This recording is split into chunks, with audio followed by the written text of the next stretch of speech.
हम ड्रामा जुड़वा बन चुका है बहुत ही ज़्यादा इंटरेस्टिंग। सलमा जो होती है वो सारा अपना सामान पैक कर लेती है क्योंकि उसको पता चल जाता है कि ज़ारा की वालदा जो है वो घर में वापस आ गई है।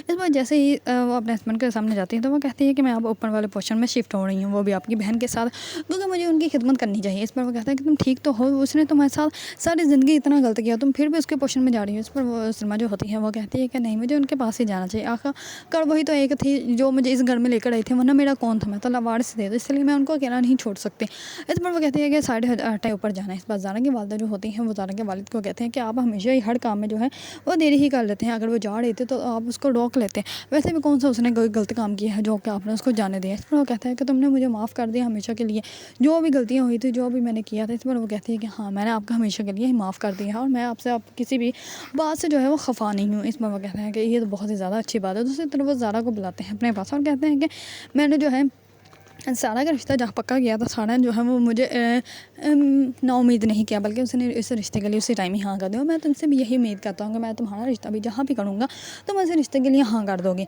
इस बार जो होती है ज़ारा, वो कहती है कि हाँ जी ज़रूर, आप जहाँ भी मेरा रिश्ता करना चाहें, जहाँ आप दोनों को मुनासिब लगता है आप कर सकते हैं।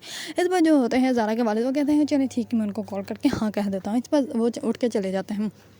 ज़ारा जो होती है वो अपनी वालदा को कहती है कि मुझे भी तो बताएं कि वो कौन है और मुझे दिखाएं तो उसे। इस पर ज़ारा की वालदा जो होती है वो कहती है कि मैं क्यों बताऊँ, जब मेरे शौहर ने तुम्हें नहीं बताया तो मैं क्यों बताऊँ, और वो भी उठ के चली जाती है। इस पर ज़ारा जो होते हैं वो बहुत ज़्यादा परेशान हो जाती है। ज़ारा उसी टाइम करती है सनमत को कॉल और सनमत को कॉल करके कहती है कि मेरे यहाँ पे रिश्ता पक्का हो रहा है, लेकिन मुझे ये नहीं बताया जा रहा कि किसके साथ रिश्ता पक्का हो रहा है। इस पर सनमा जो होता है वो कहता है कि मैं तुमसे सही से बात कर रहा हूँ, आराम से बात कर रहा हूँ, मैंने तुमसे तब से मोहब्बत की है जब से मैंने तुम्हें फ़र्स्ट टाइम देखा था, जब से हम बच्चे थे। लेकिन अगर अब तुम्हारी शादी किसी और के साथ होगी तो मैं जान निकालूंगा उसको, तुम्हारी शादी सिर्फ और सिर्फ मुझसे होगी, मेरे सिवा किसी से भी शादी नहीं होगी। इस पर वो कहता है कि मैं तुम्हारे घर वालों से भी आकर बात कर लूँगा और तुम किसी से भी शादी करने के लिए ऐसे हाँ नहीं कर सकते। इस पर ज़ारा जो होती है वो कॉल कट कर देती है और वो कहती है कि क्या करूँ, मैं नाना मियाँ को कॉल करके पूछती हूँ कि कौन है। इस पर उसको उनको कॉल करती है और वो कहते हैं कि अच्छा, तो तुम्हारे बाप ने जो है वो तुम्हारे लिए रिश्ता ढूंढा, तुमने उनको हाँ कर दी। इस पर वो कहती है कि हाँ, लेकिन वो मुझे बता नहीं रहे कि किसके साथ शादी करना है, कि आप लोग आपको पता है कि किसके साथ मेरी शादी हो रही है। इस पर जो होता है उसके नाना मियाँ वो कहते हैं कि नहीं, मुझे भी नहीं पता, अगर पता भी होगा तो मैं तुम्हें क्यों बताऊँगा,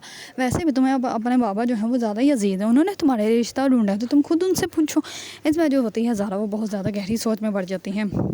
दूसरी तरफ आदिल जो होता है वो सारा को अपने पास बिठाता है और उसको कहता है कि मैंने जो है वो सिर्फ और सिर्फ तुमसे मोहब्बत की है, मैंने कभी भी ज़ारा से मोहब्बत नहीं की। ज़ारा के अंदर भी मैं हमेशा तुम्हें ही देखता था, क्योंकि मुझे पता ही नहीं था कि वो ज़ारा है, मैं हमेशा ही तुम्हें ही देखता था, क्योंकि वो वैसी बन गई थी जैसे कि मैं तुम्हें हमेशा के लिए चाहता था। मैं चाहता था कि तुम भी वैसी ही बन जाओ, और जब वो मेरे सामने आई तो मैं उससे ज़्यादा प्यार करने लग पड़ा, लेकिन मैं हमेशा ही तुमसे ही प्यार करता था, मैंने कभी भी ज़ारा से प्यार नहीं किया, मैं आज भी तुमसे ही प्यार करता हूँ। इस पर वो कहती है कि आपने कभी मुझसे इतने प्यार से बात ही नहीं की। इस पर वो कहती है कि आपको जो है वो अपनी मम्मा को ऐसे अकेला नहीं छोड़ देना चाहिए, वो इतनी भी बुरी नहीं है कि उनके बच्चे जो हैं वो ही उनको अकेला छोड़ दें। इस पर जो होता है आदिल वो कहता है कि तुमसे इतनी संजीदगी वाली बात का मैंने उम्मीद नहीं की थी कि तुम इतनी बड़ी होगी। इस पर वो कहती है कि आपने कभी मुझसे प्यार से बात ही नहीं की थी, वरना तो आपको पता चल जाता है कि मैं कैसी हूँ। इस पर जो होती है सारा वो बहुत ज़्यादा शर्माने लग पड़ती है। इस पर आदिल जो होता है वो कहता है कि चलो अब तो तुम मुझसे शादी करने के लिए रेडी होना। इस पर जो होती है सारा वो कहती है कि हाँ जी बिल्कुल। इस पर वो कहता है कि चले जाके फिर चाय बनाएं, फिर उसके बाद बातें।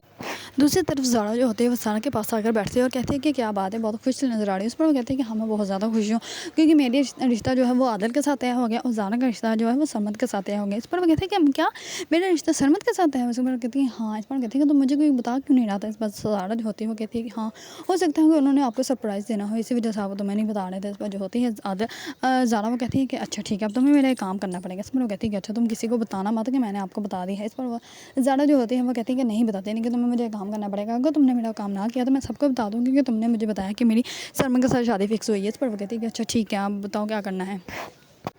इस पर ज़ारा जो होती है वो उसको कहती है कि शादी वाले एंगेजमेंट वाले दिन हम लोग जो है सेम ड्रेसिंग करेंगे, और फिर हम लोग तो जो है वो दोनों को कंफ्यूज करेंगे कि कौन ज़ारा है और कौन सारा है। इस बार जो होती है सारा वो उसकी बात को मान जाती है। जैसे ही दोनों आते हैं तो तमाम लोग जो होते हैं बहुत ज़्यादा खुश हो जाते हैं। इस पर सब लोग कहते हैं कि इन दोनों में से सारा कौन है, ज़ारा कौन है। इस पर उसके वाले जो होते हैं वो कहते हैं कि इन दोनों लड़कों को ही ढूंढना चाहिए कि इनकी बीवियाँ कौन सी हैं।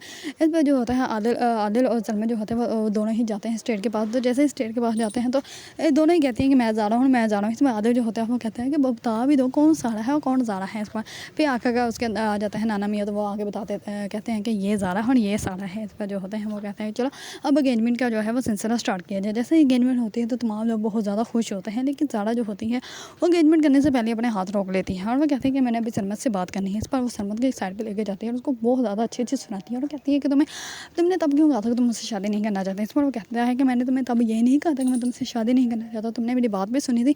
मैं तुम्हें सिर्फ ये कहा था कि तुम अपने बाबा के पास जाकर मुझे बोल गई। इस पर वो कहती है कि तुम मेरे बाबा के बारे में बात कर रहे थे, इसी वजह से मैंने कॉल कट कर दी थी। इस पर जो होता है सरमत वो कहता है कि हाँ बड़ी बात है, लेकिन अब तो तुम मेरी बीवी बनने वाले हो, तो अब तो मेरा तुम पे पूरा हक है। इस पर वो कहती है कि हाँ अगर इस रिश्ते के लिए मैं हाँ ना करती तो तुम मेरा हाथ भी पकड़ नहीं सकते। इस पर सरमत जो होता है वो कहता है कि जो भी है अब जो तुम जो है वो मेरी होगी हो, तो अब तो मैं तुम्हारा हाथ भी पकड़ सकता हूँ। इस पर वो कहता है कि चलें चल के फिर एंगेजमेंट भी कर लेते हैं। इस पर वो ज़ारा को जो है वो स्टेज के पास लेके जाता है, तो तमाम लोग जो होते हैं वो बहुत ज़्यादा खुश होते हैं।